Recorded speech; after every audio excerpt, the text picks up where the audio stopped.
शिवांशु उर्फ बंटू लक्ष्मीनारायण बोद्धुल वय वर्ष 6 राहणार अशोक चौक या गोंडस मुलाचा काल दिनांक 31 मे 2025 रोजी दुपारी 4च्या दरम्यान आजी सोबत चालत जात असताना गेंटल चौक शास्त्रीनगर सरसबारच्या समोर एका 2 व्हीलरने धडक दिल्याने अपघाती मृत्यू झाला।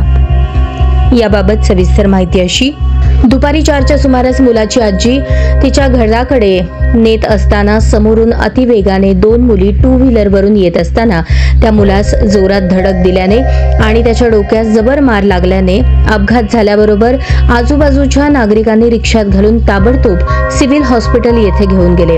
डोक्याला एवढा जबर मार लागला होता, डोक्यातून रक्तस्राव होत होता।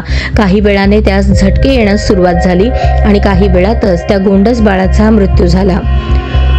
उपचारादरम्यान अपघाती मृत्यू झालेले परिवाराने अपघात करणाऱ्या त्या मुली आणि डॉक्टरांनी उशिरा उपचार केल्याने या लहान बाळाचा मृत्यू झाल्याचा आरोप केला आहे। मुलीने अतिशय वेगाने हायगईने गाडी चालवली, त्यामुळे तोल गेल्याने अपघात झाला। सिव्हिल हॉस्पिटलमध्ये डॉक्टरांनी वेळेवर उपचार न केल्याने एक गोंडस आणि नेहमी हसत खेळत राहणाऱ्या आई वडिलांचा एकुलता एक मुलगा असलेल्या त्या मुलाचा अपघाती मृत्यू झाला।